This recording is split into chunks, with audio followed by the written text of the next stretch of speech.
Salat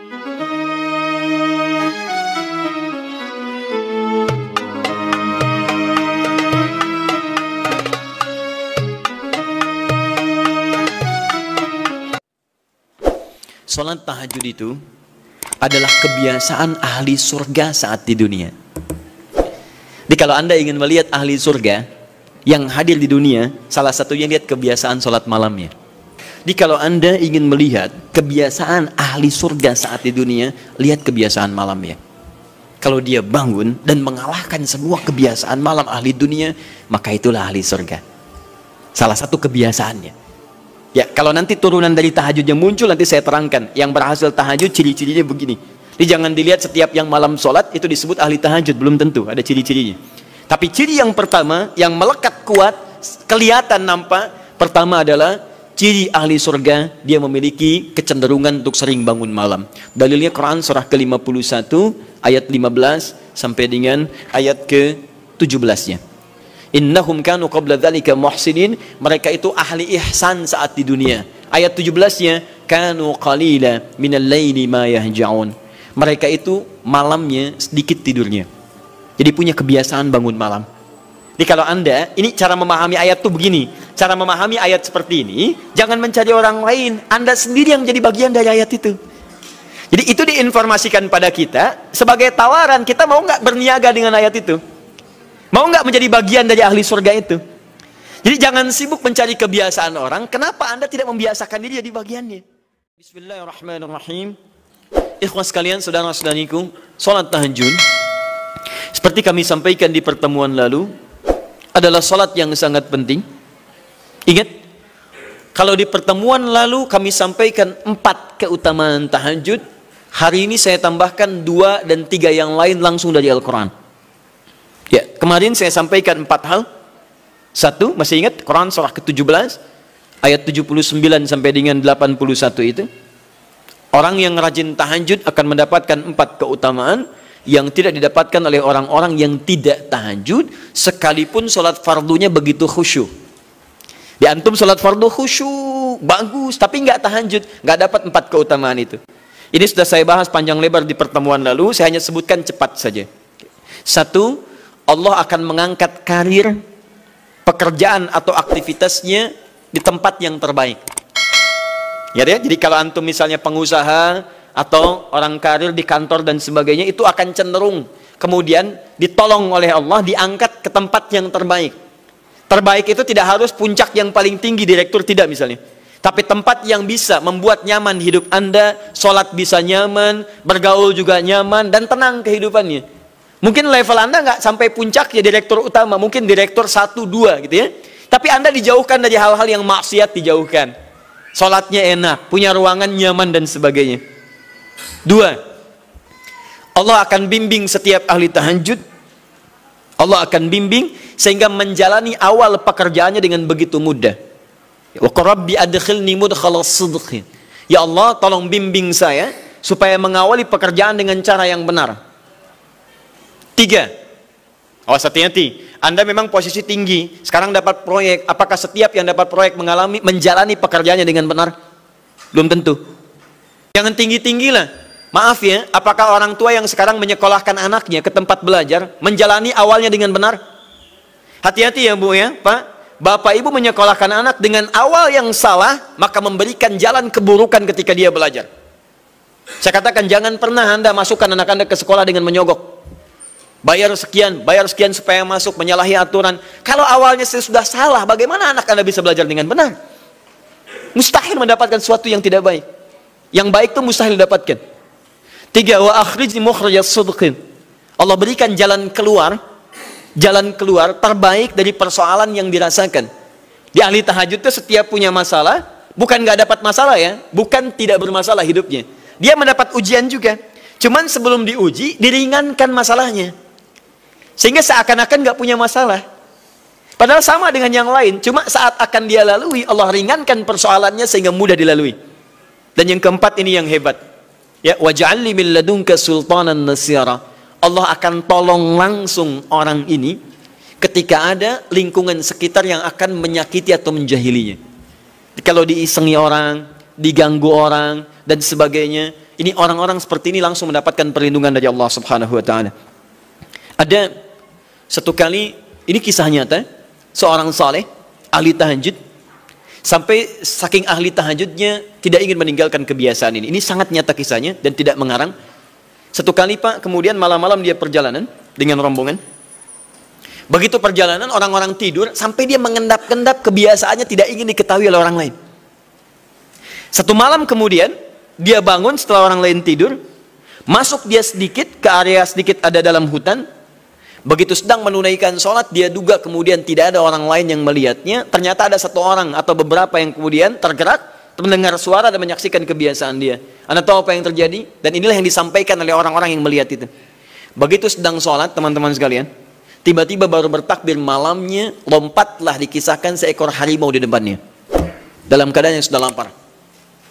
Saya mau tanya pada Bapak Ibu, begitu sholat misalnya Allahu Akbar, tiba-tiba samping ada harimau. Wow. Apa yang dilakukan? Kabur. Udah gak panjang pikirnya, kabur gitu kan. Sekarang lihat apa yang beliau sampaikan. Begitu datang harimau itu, perhatikan ahli tahajud ini, dia ingat dengan janji Allah. Dia ingat dengan janji Allah. Perhatikan baik-baik ya. Kalau Anda sudah punya kebiasaan Qur'ani dalam jiwa Anda, maka ayat itu akan hadir membimbing Anda dalam setiap kesulitan Anda. Apapun itu. Nabi Yusuf dekat dengan Allah. Ketika digoda muncul ayatnya. Laula arra'a burhana rabbi. Kalau bukan melihat petunjuk dari Rabbnya, niscaya ada sesuatu yang buruk terjadi kepadanya. Tapi Allah jaga beliau. Lihat baik-baik teman-teman. Begitu melompat harimau itu, kemudian dia katakan dalam jiwanya. Lihat kalimatnya. Ya khalqallah. Hei makhluk Allah. Dia tidak katakan ya namar, hei harimau, tidak. Kalau disebutkan harimaunya, menunjuk pada zatnya. Tapi dia lekatkan makhluk ini kepada penciptanya. Hei makhluk Allah. Ya khalqallah, hei makhluk Allah. Jika saya memang rizki yang telah Allah tetapkan untukmu pada saat ini, maka saya ridho untuk engkau makan, silakan. Tidak ada masalah. Kalau Allah tetapkan saya sebagai rizki untukmu pada saat ini, silahkan. Tapi kalau saya bukan menjadi rizki yang telah Allah tetapkan untukmu pada saat ini, maka jangan coba-coba ganggu ibadahku hari ini. Lihat kalimatnya, bukan jangan makan aku. Ingat, bukan jangan makan aku. Jangan coba-coba ganggu ibadahku saat ini. Atau aku akan mohonkan pada Allah penciptamu untuk menghancurkan engkau saat ini juga. Perhatikan, dia minta jangan ganggu tahajudnya, bukan jangan makan dirinya. Apa yang terjadi ketika dikaitkan dengan ayat perlindungan tentang tahajudnya, maka tiba-tiba harimau ini pergi meninggalkannya, mengaum sekali langsung pergi. Anda bisa bayangkan, bisa nggak malam-malam begitu Anda sholat, tiba-tiba ada nyamuk misalnya kan banyak tuh, begitu Anda mulai disengat oleh nyamuk, diambil Anda katakan, hei nyamuk, kalau ini memang rizki yang telah Allah tetapkan untukmu saat ini, sedot sebanyak-banyaknya, saya ikhlas. Tapi kalau bukan, jangan coba-coba ganggu saya. Atau saya mohonkan kepada Allah pencipta untuk menghancurkan kau saat ini juga. Masya Allah. Kira-kira apa reaksi nyamuk? Makin banyak kayaknya. Coba cek. Berarti chemistry-nya harus lebih dibangun lagi. Tingkatkan. Itu waj'alni min ladunka sultanan nasira. Nah, maka teman-teman sekalian, dari 4 ini, kemudian Nabi menguatkan tentang itu sampai muncul ayat-ayat khusus dari Al-Quran untuk memberikan jaminan-jaminan. Ini tambahannya. Yang kelima, ini yang belum saya sampaikan pertemuan lalu. Kelima, sholat tahajud itu adalah kebiasaan ahli surga saat di dunia. Jadi kalau Anda ingin melihat ahli surga yang hadir di dunia, salah satunya lihat kebiasaan sholat malamnya. Bukan nonton bola. Dan tidak dikalahkan oleh bola. Dia nggak peduli. Mau Kroasia menang 2-1 lawan Inggris, dia nggak peduli. Ya, mau Prancis menang 1-0 lawan Belgia, dia nggak peduli. Pokoknya terserah. Yang penting juaranya Prancis misalnya gitu kan? Tidak. Dia nggak peduli. Mau siapapun nggak ada masalah. Dan tidak dikalahkan. Jadi kalau Anda ingin melihat kebiasaan ahli surga saat di dunia, lihat kebiasaan malamnya. Kalau dia bangun dan mengalahkan semua kebiasaan malam ahli dunia, maka itulah ahli surga. Salah satu kebiasaannya. Ya, kalau nanti turunan dari tahajud yang muncul, nanti saya terangkan. Yang berhasil tahajud, ciri-cirinya begini. Jadi jangan dilihat setiap yang malam sholat, itu disebut ahli tahajud. Belum tentu, ada ciri-cirinya. Tapi ciri yang pertama, yang melekat kuat, kelihatan nampak, pertama adalah ciri ahli surga, dia memiliki kecenderungan untuk sering bangun malam. Dalilnya Quran surah ke-51 ayat 15 sampai dengan ayat ke-17-nya. Innal muttaqina fi jannatin wa 'uyun. Sungguh di antara orang takwa itu nanti akan ada yang mendapatkan hadiah taman surga. Apa keistimewaannya? Akhidhina ma atahum rabbuhum innahum kanu qabla dzalika muhsinin. Sungguh kebiasaan mereka itu saat di surga, keutamaan surga, taman surga ini, mereka akan langsung mendapatkan semua kenikmatannya dari Allah langsung. Kalau surga lain diberikan lewildanun mukhalladun, pelayan surga. Dikala antum ikhwan oleh bidadari surga, yang akhwat oleh pangeran-pangeran surga. Ganteng cantiknya nggak usah dibayangkan, tak terlukiskan. Ada hurun in, ada seperti mutiara, ada seperti berlian. Oh, indah sekali. Dan kata Nabi, mala ainan ra'at wala udhun sami'at wala khatara ala qalbi bashar. Ya, nggak pernah dilihat di bumi. Dia mengantarkan bi aqwabi wa abariq wa ka'sin min ma'in, bawa gelas-gelas yang berleburan mutiara, emas dan sebagainya. Nggak seperti ini, nggak ada merek Akhir TV di sana nanti. Ya, semuanya indah. Tapi nggak terbayang. Tapi taman surga tidak. Allah langsung yang berikan tanpa perantara. Kun fayakun. Gak usah dibayangkan. Laisa kamitslihi syai'. Ada seketika. Tapi yang hebat, apa kebiasaan ini? Kata Al-Quran langsung, ini Allah yang mempersaksikan. Innahum kanu qabla dzalika muhsinin. Mereka itu ahli ihsan saat di dunia. Ayat 17-nya, kanu qalila minal laili ma yahja'un. Mereka itu malamnya sedikit tidurnya. Jadi punya kebiasaan bangun malam. Jadi kalau Anda, ini cara memahami ayat tuh begini. Cara memahami ayat seperti ini, jangan mencari orang lain. Anda sendiri yang jadi bagian dari ayat itu. Jadi itu diinformasikan pada kita sebagai tawaran. Kita mau nggak berniaga dengan ayat itu? Mau nggak menjadi bagian dari ahli surga itu?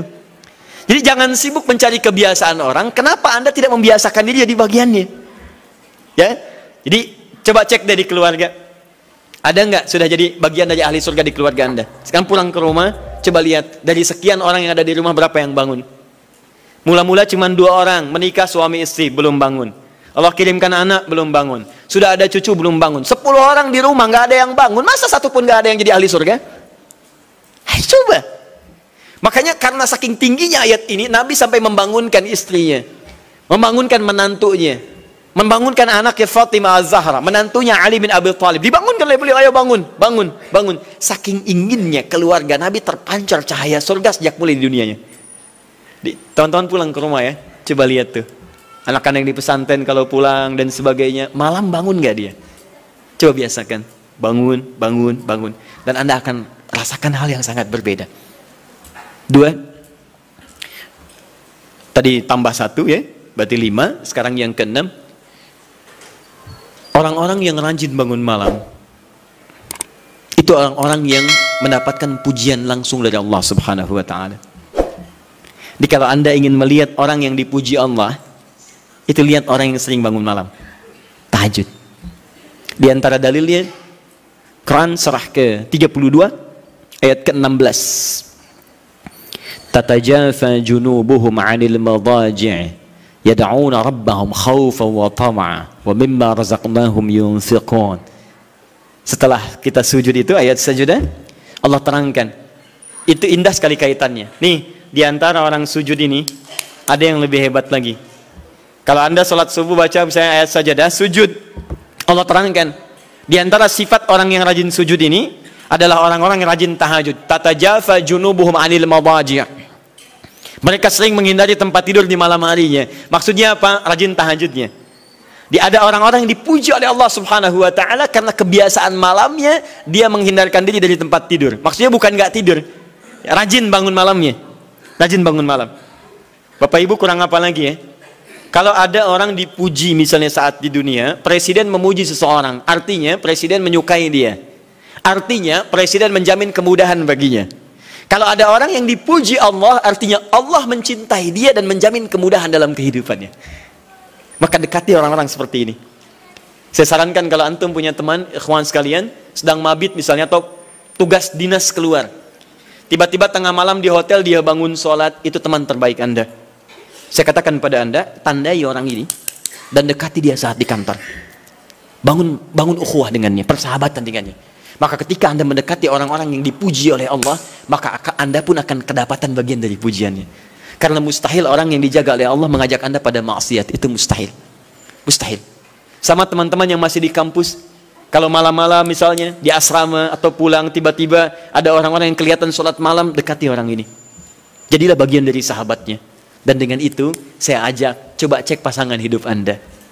Jangan-jangan selama ini Anda berdua belum mendapati sesuatu yang terbaik. Kalau ibu ingin suaminya dipuji oleh Allah Subhanahu wa taala, maka bangunkan malamnya supaya dia sholat. Kalau Anda, istri Anda ingin dipuji oleh Allah Subhanahu wa taala, bangunkan malamnya supaya dia sholat. Dan kalau bisa keduanya kompak. Pernah kan saya sampaikan di pertemuan lalu, Nabi menyampaikan, lihat rahimallahu ra'an atau rajulan, Allah merahmati seorang lelaki, kemudian yang bangun di pertengahan malam dia sholat, lantas membangunkan istrinya dan mencipratan air di wajah istrinya supaya dia bangun menunaikan sholat malam. Seperti Allah merahmati seorang istri yang bangun di malam hari untuk sholat, kemudian dia mencipratan air di wajah suaminya supaya bangun untuk sholat. Saking tingginya mendapatkan pujian Allah, sampai kata Nabi SAW, ayo bangunkan istrimu sekalipun kau cipratkan air di wajahnya. Tapi mohon izin Bu ya, maksud hadis itu kalau sudah ada komitmen dan rencana bangun di malam harinya. Ingat ya, bukan ibu ngaji sekarang suami nggak hadir, terus dengar itu terus nggak punya rencana. Aduh saya pengen suami dipuji Allah, masya Allah malam-malam segayung Pak. Mama kenapa? Hadis Nabi Pak. Oh hadis Nabi. Aduh siapa yang ngajarin? Nah, itu yang repot. Paham ya? Baik. Sudah yang terakhir. Ini menunjuk pada keutamaan tahajud. Kemarin 4 saya tambahkan jadi 3. 1 masih ingat tadi yang pertama apa? Allah Subhanahu wa taala menjamin ia sebagai ahli surga, kebiasaan yang ada di dunia. Yang kedua, Allah memuji orang ini.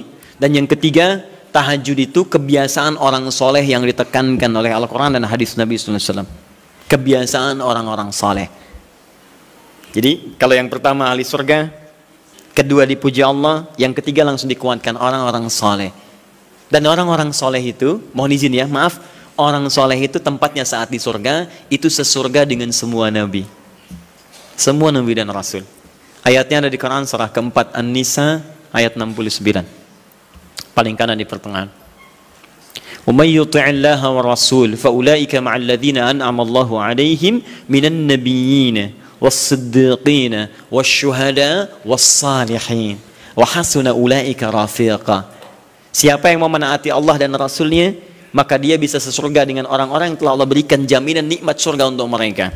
Di antara mereka para nabi, awas, para syuhada, siddiqin, orang-orang jujur, wassalihin, orang-orang soleh.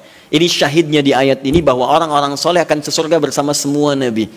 Saya pernah katakan pada Anda, kalau beberapa nabi saja, maka bahasa Arabnya bukan nabiyin, tapi anbiya. Anbiya. Karena itu ada surah ke-21, surah Al-Anbiya. Di situ dikisahkan beberapa nabi saja. Puncaknya di Quran surah 21 ayat 83 sampai 90. Di situ ada kisah Nabi Zakaria, kisah Nabi Yunus, kisah Nabi Ayub dan sebagainya. Anda bisa baca itu, ada turunan para nabi, tapi tidak semua nabi dikisahkan. Tapi kalau Anda ingin sesurga dengan semua nabi tanpa kecuali, maka Anda kerjakan sebagai orang soleh saat di dunia, ada peluang mendapatinya. Nah, ciri orang soleh yang ditekankan itu, dia adalah orang-orang yang rajin bangun malam saat dia berada di dunia. Itu yang disampaikan tekanannya di Quran surah ke-76 Al-Insan ayat ke-26. Wa minal laili fasjud lahu wasabbihhu lailan tawila. Dan di antara sementara malam, tidak usah sepanjang malamnya, tapi sebagian malam cari waktu untuk banyak bersujud kepada Allah dan memperbanyak tasbih kepadanya. Di antara makna tasbih dan sujud itu adalah tahajud.